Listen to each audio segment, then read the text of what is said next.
Hi, welcome to ஜென்ஆக் channel.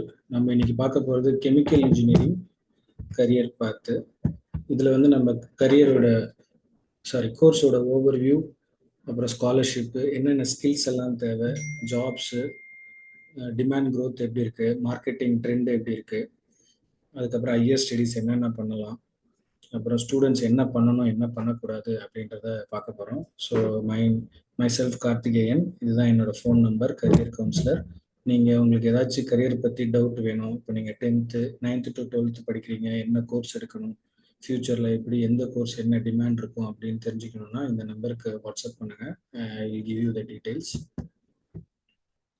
So understanding the chemical engineering அப்படின்னா என்ன அப்படின்னா, ஃபஸ்ட்டு ரொம்ப சிம்பிள். ஒரு நம்ம சப்ஜெக்ட் இருக்க கெமிஸ்ட்ரி, ஃபிசிக்ஸ், மேக்ஸ், பயாலஜி இது எல்லாமே கம்பைன் பண்ணி ஒரு புதுசாக ஒரு கெமிக்கலை இல்லை இருக்கிற கெமிக்கலை இம்ப்ரூவ்மெண்ட் பண்ணுறது பேர் தான் கெமிக்கல் இன்ஜினியரிங். ஃபார் எக்ஸாம்பிள், இப்போ நம்ம பிளாஸ்டிக்ஸ் இருக்குது, பிளாஸ்டிக்கு பதிலாக என்ன யூஸ் பண்ணலாம், ஏன்னா because plastic is harmful for the environment இல்லையா. ஸோ பிளாஸ்டிக்கு பதிலாக என்ன கெமிக்கல் யூஸ் பண்ணலாம் அப்படிங்கிறது கண்டுபிடிக்கிறது பேர் கெமிக்கல் இன்ஜினியரிங். அதுக்கப்புறமா இப்போ நம்ம இவி கார்ஸில் வந்து லித்தியம் அயான் பேட்டரி யூஸ் பண்ணுறோம். ஸோ அது உருவானது வந்து கெமிக்கல்ஸ் மூலமாக, அது மேனுஃபேக்சரிங் ஆகிறது கெமிக்கல்ஸ் மூலமாக. ஸோ சேம் லைக் நம்ம மொபைலில், லேப்டாப்லலாம் யூஸ் பண்ணுற செமிகண்டக்டர்ஸ் இருக்கு இல்லையா, அதுவும் கெமிக்கல்ஸால தான் ப்ரொடியூஸ் ஆகிட்டு இருக்கு. ஸோ கெமிக்கல் இன்ஜினியரிங் ஈவன் மெடிசன்ஸில் நம்ம யூஸ் பண்ணுற மெடிக்கல்ஸில் எல்லாமே கெமிக்கல்ஸ் இருக்குது. ஸோ இருக்கிற கெமிக்கல்ஸு, இருக்கிற மெட்டீரியல்ஸை இம்ப்ரூவ் பண்ணுறதுக்கும் இல்லை இன்னும் பெட்டரான ப்ராடக்ட் வர்றதுக்கும் கெமிக்கல் இன்ஜினியர்ஸ் ஹெல்ப் பண்ணுவாங்க. ஸோ இதில் வந்து கோர் ஏரியாஸ் ஆஃப் ஸ்டடின்னு பார்த்தீங்கன்னா, process design and development, thermodynamics and energy system, fluid mechanics and transport, அப்புறம் ரியாக்ஷன் இன்ஜினியரிங். இதுதான் வந்து core areas of this education. அதுக்கப்புறம் ரியல் வேர்ல்டு என்னென்ன பண்ணுறாங்கன்னா, ஆயில் ரெஃபினரிஸ். இப்போ நம்ம கல்ஃப் கண்ட்ரீஸ்லலாம் வந்து க்ரூட் ஆயில்ஸ் எல்லாம் எடுக்கிறாங்க இல்லையா, அதில் அவங்களுக்கு கெமிக்கல் இன்ஜினியர்ஸ்க்கெலாம் அங்கே நிறைய ஸ்கோப் இருக்குது. So oil refineries. அப்புறம் அதர் தந்துட்டு நம்ம பேராமெடிக்கல் மேனுஃபேக்சரிங், மெடிசன்ஸு, அப்புறம் ஃபெர்டிலைசர் ப்ரொடக்ஷன். இப்போ நம்ம அக்ரிகல்ச்சருக்கு யூஸ் பண்ணுற லேண்டில் போடுற ஃபெர்டிலைசர்ஸ் எல்லாமே வந்து இன்னும் என்ன பெட்டர்மெண்ட்டாக பண்ணலாம், என்ன இன்னும் லைஃப் லாங் கொடுக்கலாம், இன்னும் குவாலிட்டி எப்படி இம்ப்ரூவ் பண்ணலாம் அப்படின்ற ஃபெர்டிலைசர்ஸ்களுக்கு அதுலேயும் வந்து ஒர்க் பண்ணுறாங்க. அப்புறம் renewable energy sources like solar energy அந்த மாதிரி. அப்புறம் ஃபுட் ப்ராசஸிங் யூனிட்ஸ், ஒரு பேக்கடு ஃபுட்டு இல்லை வேறு ஏதாச்சும் ஒரு ஃபுட் ப்ராசஸிங்கில் இதோட குவாலிட்டி எப்படி இம்ப்ரூவ் பண்ணுறது, இல்லை இதோட டேட் ஆஃப் லைஃப் எப்படி இம்ப்ரூவ் பண்ணுறது அப்படின்னு ஃபுட் ப்ராசஸிங் யூனிட்லையும் ஒர்க் பண்ணுறாங்க. அப்புறம் என்விரான்மெண்டல் ப்ரொடெக்ஷன் ஆஸ் யூஸ்வல். இது எல்லாமே வந்து என்னன்னா, it is essential for India's economic growth. So chemical engineers are playing very important role in India's economic growth. So next வந்து eligibility, entrance and course structure. Eligibility வந்து as usual நீங்கள் physics, chemistry 12th எடுத்துருக்கணும். Minimum 60% எடுத்திருந்தா தான் நீங்கள் apply பண்ண முடியும். Entrance exams வந்து நேஷ்னல் லெவலில் ஜேடபிள்யூ, ஜேஇஇ இருக்குது. ஜேடபிள்யூ வந்து மெயின்ஸ் வந்து அட்டன் பண்ணிங்கன்னா நீங்கள் என்ஐடி, IIITயில் ஜாயின் பண்ணலாம். ஜேடபிள்யூ அட்வான்ஸ் கிளியர் பண்ணிங்கன்னா you can join in IIT. அதுக்கப்புறம் நம்ம ஸ்டேட்டில் வந்து நம்ம தமிழ்நாடு இன்ஜினியரிங் அட்மிஷன் ப்ராசஸ் இருக்குது. It's purely based on our 12th mark, maths, physics, chemistry cut ஆஃபை வச்சு நீங்கள் ஜாயின் பண்ணிக்கலாம் கவுன்சிலிங் மூலமாக. அப்புறம் ஸ்டேட் காமன் என்ட்ரன்ஸ் டெஸ்ட் இருக்குது. ஒவ்வொரு ஸ்டேட்டுக்கும் ஒவ்வொரு என்ட்ரன்ஸ் எக்ஸாம் அவங்கவுங்க வச்சுருக்காங்க ஃபார் அதர் ஸ்டேட் பீப்புள். இப்போ நம்ம ஆந்திராவில் போய் படிக்கணும், கர்நாடகாவில் போய் படிக்கணும், கேரளாவில் படிக்கணும்னா இந்த state CET, state common entrance test இருக்குது. அதை நீங்கள் அட்டன் பண்ணிங்கன்னா you can study over the Tamil Nadu இல்லாமல் அதர் ஸ்டேட் காலேஜஸில் படிக்கலாம். அதுக்கான என்ட்ரன்ஸ் எக்ஸாம் தான் ஸ்டேட் சிஇடி. அப்புறம் கம்டெக், COMEDK அப்படின்னா கான்ஸ்டோரியம் of medical engineering and dental colleges of Karnataka. இது வந்து கர்நாடகாவில் இருக்க ஒரு காலேஜ். இதில் படிக்கணும் அப்படின்னா இந்த என்ட்ரன்ஸ் எக்ஸாம் நீங்கள் எழுதினா தான் நீங்கள் படிக்க முடியும். ஸோ இதெல்லாமே வந்து பர்டிகுலர் ஃபார் கெமிக்கல் இன்ஜினியரிங் கோர்சஸுக்கான entrance exams. So duration as usual உங்கள் எல்லாருக்கும் தெரிஞ்சது தான். பிஇ ஆர் பிடெக் 4 years, அதுக்கப்புறம் எம்இ எம்டெக் பண்ணோம்னா 2 years, இன்டிகிரேட்டட் ப்ரோக்ராமும் 5 yearsக்கு அவைலபிளாக இருக்குது. ஸோ கீ சப்ஜெக்ட்ஸ் இதில் இந்த கெமிக்கல் இன்ஜினியரிங்கில் கீ சப்ஜெக்ட்ஸ் பார்த்தீங்கன்னா இந்த 6 subjects மேஜராக இருக்கும். Heat and mass transfer, process control and instrumentation, chemical reaction engineering, plant design and economics, petroleum refining technology and environmental engineering. நான் முன்னாடியே சொன்ன மாதிரி தான், கெமிக்கல் இன்ஜினியரிங் நம்ம யூஸ் பண்ணுற இடங்கள்லாம் ஆயில் ரெஃபினரிஸில் யூஸ் பண்ணுவோம். என்விரான்மெண்டல், இப்போ பிளாஸ்டிக், ரீப்ளேஸ்மெண்ட் ஆஃப் பிளாஸ்டிக் என்ன அப்படின்றத யோசிப்போம், அதெல்லாமே என்விரான்மெண்டல் இன்ஜினியரிங். அப்புறம் வேஸ்ட் எப்படி ரீசைக்கிள் பண்ணுறது, அதுக்கப்புறமா மெடிக்கல் ஃபீல்டு, பேராமெடிக்கல், இது எல்லாத்தையும் கெமிக்கல் இன்ஜினியரிங் யூஸ் பண்ணுறதுனால அதோட கீ சப்ஜெக்ட்ஸ்லாம் அரைவ் பண்ணியிருக்காங்க. So best colleges in India as well as in Tamil Nadu. தமிழ்நாட்டில் பார்த்தீங்கன்னா CEG, college of engineering Guindy, Anna university, அப்புறம் CIT, Coimbatore institute of technology, இதெல்லாமே வந்து ஸ்ட்ராங் பிளேஸ்மெண்ட்ஸ் இருக்குது. அப்புறம் ஏசிடி, அப்புறம் பிஎஸ்ஜி டெக் கோயம்புத்தூர், அப்புறம் தியாகராஜா காலேஜ், இது எல்லாமே வந்து best colleges in India. NIRF ranking பார்த்தீங்கன்னா தெரியும். இதில் ஏன் இதை மட்டும் பெஸ்ட்டுன்னு சொல்கிறேன்னா, கெமிக்கல் இன்ஜினியரிங்களுக்கு இந்த காலேஜஸ் பெஸ்ட்டு, ஏன்னா எல்லாமே என்பிஏ வாங்கியிருப்பாங்க. நான் உங்களுக்கு முன்னாடியே சொன்ன மாதிரி என்பிஏ அப்படின்னா அது தட் இஸ் பர்டிகுலரி ஃபார் ஒரு பர்டிகுலர் கோர்ஸுக்கு, ஒரு இன்ஜினியரிங் கோர்ஸுக்கு ஒரு காலேஜுக்கு தர்றது. இப்போ ஒரு 5-6 கோர்ஸ் இருக்குன்னா எல்லா கோர்ஸுக்கும் என்பிஏ இருந்தால் ஓகே, பட் எந்த கோர்ஸ் எல்லாம் இருக்கோ அந்த கோர்ஸ் எல்லாம் அந்த காலேஜில் பெஸ்ட்டாக இருக்குன்னு அர்த்தம். அதுதான் நேஷனல் போர்ட் ஆஃப் அக்ரிடேஷன். அந்த காலேஜில் வந்து அந்த கோர்ஸுக்கு வந்து நல்ல ஸ்ட்ராங் பிளேஸ்மெண்ட்ஸ் இருக்குது, செமினார்ஸ் இருக்குது, அதனால் வந்து அந்த சர்டிஃபிகேட் தருவாங்க. என்ஐஆர்எஃப் ரேங்கிங்கிறது வந்து எவ்ரி ஜூன் மந்த் ரிலீஸ் ஆகும். அது வந்து ஓவரால் காலேஜோட லிஸ்ட், இந்தியாவில் இருக்க எல்லா காலேஜஸையும் டாப் டு பாட்டம் லிஸ்ட் பண்ணியிருப்பாங்க. ஸோ இதுதான் ரெண்டுத்துக்கும் டிஃப்ரென்ஸு. ஐஐடி இது அக்ராஸ் தமிழ்நாடு இல்லாமல் ஐஐடி பாம்பே, மெட்ராஸ், என்ஐடி திருச்சி, இது எல்லாமே வந்து ஆல் ஓவர் இந்தியாவில் இருக்க பெஸ்ட் காலேஜ். முன்னாடி பார்த்தது தமிழ்நாட்டில் இருக்க பெஸ்ட் காலேஜ், இப்போ பார்க்குறது இந்தியாவில் இருக்க பெஸ்ட் காலேஜஸ். ஸோ நம்ம அண்ணா யூனிவர்சிட்டி கீழே வந்து ஆல்மோஸ்ட் 40+ காலேஜஸ் வந்து கெமிக்கல் இன்ஜினியரிங் ஆஃபர் பண்ணுறாங்க. அண்ட் ஆல் ஓவர் இந்தியாவில் 400+ இன்ஜினியரிங் காலேஜில் இந்த கெமிக்கல் இன்ஜினியரிங் ப்ரோக்ராம் இருக்குது. So scholarships, skills and higher studies. Scholarships வந்து நம்ம as usual NSP, national scholarship போர்ட்டலில் based on your community, your father parents income, அதை பேஸ் பண்ணி உங்கள் மார்க்ஸு மெயினாக அதை பேஸ் பண்ணி மெரிட் பேஸில் ஸ்காலர்ஷிப் தருவாங்க. அப்புறம் AICTE, all India council technical எஜுகேஷன்லேயும் வந்து டெக்னிக்கல் எஜுகேஷன்ஸ்க்கு சப்போர்ட் பண்ணுறாங்க.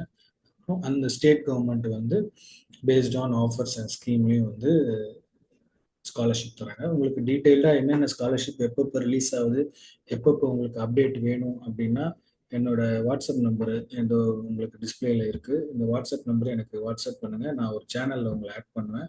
அந்த சேனலில் வந்து உங்களுக்கு எவ்ரிடே என்னென்ன ஸ்காலர்ஷிப் வருது, எப்படியெல்லாம் அப்ளை பண்ணணும், என்னென்ன டாக்குமெண்ட்ஸ் வேணும் அப்படிங்கிறத நான் சொல்லுவேன். ஸோ உங்களுக்கு அதே மாதிரி தான், உங்களுக்கு நீங்கள் என்னென்னா உங்கள் 10th 12th மார்க் ஷீட்டு, உங்கள் பேரண்ட்ஸோட இன்கம் சர்டிஃபிகேட்டு, கம்யூனிட்டி சர்டிஃபிகேட்டு, உங்களோட ஃபோட்டோ, இது எல்லாத்தையுமே ஸ்கேன் பண்ணி ரெடியாக வச்சுக்கோங்க. ஸோ தட் இது ஒன்ஸ் த போர்ட்டல் ஓப்பன் ஆச்சுன்னா இமீடியட்டாக நீங்கள் ரெடியாக ஸ்கேன் பண்ணி வச்சுருந்தீங்கன்னா இமீடியட்டாக அப்லோட் பண்ணலாம். ஸோ டெக்னிக்கல் ஸ்கில்ஸு, ப்ராசஸ் சிமுலேஷனில் வந்து ஏஎஸ்பிஎன் ப்ளஸ்ஸு, ஹெச்ஒய்எஸ்ஒய்எஸ், இது எல்லாமே வந்து சிமுலேஷன் சாஃப்ட்வேர்ஸு. இதில் வந்து ஃபஸ்ட்டு ஏஎஸ்பிஎன் வந்து என்னென்னா நம்ம ஆயில் ரெஃபினரிஸில் யூஸ் பண்ணுவாங்க. இந்த ஹெச்ஒய்எஸ்ஒய்எஸ் வந்து மெயினாக மெடிசனில் யூஸ் பண்ணுவாங்க. அதுக்கப்புறமா பிளான்ட் சேஃப்டி, இது பிளான்ட் சேஃப்டி வந்து ஹசார்டு, ஒரு நிமிஷம், ஹசார்ட் அண்ட் ஆப்ரேட்டபிலிட்டி ஸ்டடி. இது என்னன்னா ஒரு பிளான்ட்ல ஒரு ஒரு மேனுஃபேக்சரிங் யூனிட் ஆரம்பிக்குது, கெமிக்கல் யூனிட் ஆரம்பிக்குது அப்படின்னா இந்த கெமிக்கல் யூஸ் பண்ணலாமா வேண்டாமா அப்படின்றதெல்லாம் இந்த ஸ்டடி தான் உங்களுக்கு சொல்லும். இதில் வந்து எஸ்ஓபிஸ் இருக்கும், ஸ்டாண்டர்ட் ஆப்ரேட்டிங் ப்ரொசீஜர்ஸ். இந்த எஸ்ஓபிஸ் வச்சு யூ ஷுட் வெரிஃபை இந்த கெமிக்கல் யூஸ் பண்ணலாமா, இந்த இடத்துல இந்த மேனுஃபேக்சரிங் பண்ணலாமா அப்படின்றது எல்லாமே வந்து பிளான்ட் சேஃப்டியில் வரும். அப்புறம் ரிஸ்க் அசஸ்மெண்ட்டு, அப்புறம் ஆஸ் யூஷுவல் குவாலிட்டி கண்ட்ரோலில் 6 சிக்மா அண்ட் ஐஎஸ்ஓ ஸ்டாண்டர்ட், அப்புறம் சாஃப்ட் ஸ்கில்ஸில் analytical thinking and problem solving. So as usual நம்ம ஹையர் எஜுகேஷனில் வந்து எம்இ, எம்டெக், ஐஐடி என்ஐடியில் இருக்குது. அப்புறம் எம்எஸ்ல அப்ராட், யூஎஸ், ஜெர்மனி, கனடா, இதில் எல்லாமே பெஸ்ட்டாக போயிருக்கு. ஈவன் எம்பிஏவும் நீங்கள் ஜாயின் பண்ணலாம், ஆப்ரேஷன்ஸ் மேனேஜ்மெண்ட்டு. அதுக்கப்புறம் after completing PG you can go for PhD. So jobs and salary prospectives பார்த்தீங்கன்னா, ஸோ நம்ம எப்பவுமே பிரிக்கிற மாதிரி கவர்மெண்ட், கார்பரேட் அண்டு ஆண்டர்பிரினர்ஷிப் மூணாக பிரிச்சிருக்கோம். கவர்மெண்ட்டில் வந்து Indian oil corporation, oil and natural gas corporation, Hindustan petroleum, defence research development organisation, அப்புறம் atomic research. இது எல்லாமே வந்து கவர்மெண்ட் சென்ட்ரல் கவர்மெண்ட் ஜாப்ஸு. நீங்கள் இந்த ஜாப்ஸ்க்கு ஒரு என்ட்ரன்ஸ் எக்ஸாம் இருக்குது. அந்த என்ட்ரன்ஸ் எக்ஸாம் எழுதி based on merit mark after completing engineering you can join year. அப்புறமா கார்ப்பரேட்ல வந்து Reliance industries, Tata chemicals, BASF India, Pedro chemical companies, அப்புறம் பேராமெடிக்கல் மேனுஃபேக்சரிங், நிறைய மெடிசன் மேனுஃபேக்சரிங் கம்பெனிஸ் எல்லாமே இருக்குது. அதில் நீங்கள் ஜாயின் பண்ணலாம். ஸோ ஆண்டர்பிரினர்ஷிப்ஸில் வந்து நீங்கள் வந்து எங்கேயும் எனக்கு வேலைலாம் பார்க்க பிடிக்காது, I want to be on my own அப்படின்னா you can start your own company. Chemicals manufacturing பண்ணுறது, அப்புறமா அதோட கெமிக்கல் மேனுஃபேக்சரிங் பண்ணுற டூல்ஸு, அதோட கேஜஸ், அந்த மாதிரி அந்த ரிலேட்டடாக நீங்கள் பண்ணலாம். அப்புறம் ப்ராசஸ் கன்சல்டன்சி பண்ணலாம், கன்சல்டிங் பண்ணலாம். ஸோ பேஸ்ட் ஆன் நிறைய ஆண்டர்பிரினர்ஷிப்ஸும் வந்துட்டு இருக்கு. ஆல்மோஸ்ட் பேராமெடிக்கல் எல்லாம் வந்து லாஸ்ட் 2 to 3 இயர்ஸில் வந்து 5,000 to 10,000 நியூ ஸ்டார்ட் அப்ஸ் வந்திருக்கு அப்படின்னு சொன்னாங்க இந்தியாவில் லாஸ்ட் 3 இயர்ஸில். So next coming to salary, if you R a fresher 4 to 8 lakhs வரும். ஒரு 5 to 7 years எக்ஸ்பீரியன்ஸ் ஆனதுக்கப்புறம் 15 lakhs வரும். அப்புறம் சீனியர் ஒரு ஆஃப்டர் 10-15 இயர்ஸ்க்கு அப்புறம் 25 lakhs வரும். ஸோ இது வந்து சேலரி எல்லாமே வந்து அசம்ஷன் தான், paste on your company size, location and your performance. இது எல்லாமே வந்து அப்படியே நீங்கள் எப்படி க்ரோத்தாக இருக்கீங்க, ஹவு நாலேஜபிள். ஏன்னா இப்போ டிகிரியை மட்டும் வச்சுக்கிட்டு இப்போ நிறைய கம்பெனிஸ் ஜாப் தர்றதில்ல. How you are technically sound, how much problem you are solving, and how much good at your communication. இது எல்லாமே தான் பார்க்குறாங்க. இதெல்லாம் பார்த்து தான் இப்போ ஜாப்ஸ் தராங்க. More then degree they are valuing your technical skill and knowledge. So market demand எப்படி இருக்கும் ஃப்யூச்சரில், அதுக்கப்புறம் கெமிக்கல் இன்ஜினியரிங் ஏஐயோட எப்படி இருக்கும்னா ஸ்ட்ராங் டிமாண்டு கண்டிப்பாக இருக்குது. ஏன்னா எனர்ஜி, பேராமெடிக்கல், பெட்ரோகெமிக்கல் எல்லாமே வந்து வந்துட்டுருக்கு. இது எல்லாமே ரோபஸ்டாக மாற்றுறாங்க அக்ராஸ் இந்தியா. அப்புறம் க்ரீன் டெக்னாலஜி பண்ணுறாங்க, sustainable, carbon capture, renewable energy, create new opportunities. இது எல்லாமே வந்து நம்மளோட இந்தியன் எக்கனாமிக் க்ரோத்துக்கு இது எல்லாமே ஸ்டெப்ஸாக இருக்கிறதுனால கண்டிப்பாக மார்க்கெட் டிமாண்டு நல்லாவே இருக்குது. இயர்லி ஆல்மோஸ்ட் 8 to 10% இந்த கெமிக்கல் இன்ஜினியரிங் க்ரோத் ஆகிட்டு இருக்கு இன் ஆல் ஓவர் ஃபீல்டு, எல்லா ஃபீல்டுலையும் சேர்த்து. அப்புறம் AI and automation future, chemical இன்ஜினியரிங்கும் ஏஐ இம்ப்ளிமெண்ட் பண்ணுவாங்க. Smaller plants, predictive maintenance, process optimisation எல்லாமே வந்து ஏஐ மூலமாக இதெல்லாம் மாறும். ஸோ மெஷின் லேர்னிங் அல்காரிதம் இருக்கும். அப்புறம் ப்ரிடிக்டிவ் மெயின்டெனன்ஸு, அது எல்லாமே இப்போ நம்ம ப்ரிவென்டிவ் மெயின்டெனன்ஸ் பண்ணுவோம். அதுக்கப்புறம் இப்போ ஏஐ வந்ததுக்கப்புறம் ப்ரிடிக்டிவ் மெயின்டெனன்ஸ் மாறப்போகுது. அப்புறம் ஸ்மார்ட் கெமிக்கல் பிளான்ஸு, அப்புறம் இண்டஸ்ட்ரியல் 4.0க்கு வந்து digital twins and advance automation in manufacturing. இது எல்லாமே வந்து ஃபியூச்சரில் கெமிக்கல் இன்ஜினியரிங்கில் ஏஐ இம்ப்ளிமெண்ட் ஆக போகுது. ஸோ இது வந்து இந்த ஃபீல்டு டவுன் ஆகிடுமா, இனிமேல் இருக்குமா இருக்காதா அப்படின்ற கன்ஃபியூஷன் வேண்டாம். Chemical engineering is a long lasting course which is leading to Indian economic growth. அது இல்லாமல் இந்தியாவில் மட்டும் இல்லாமல் நிறைய கல்ஃப் கண்ட்ரீஸ்லலாம் நிறைய கெமிக்கல் இன்ஜினியர்ஸ் நீடட் இருக்குது. So common mistakes and my final suggestion. Common mistakes வந்து இந்த கெமிக்கல் இன்ஜினியரிங் வந்து இன்ட்ரெஸ்ட் இல்லாமல் சூஸ் பண்ணாதீங்க ஆஸ் யூஷுவல்.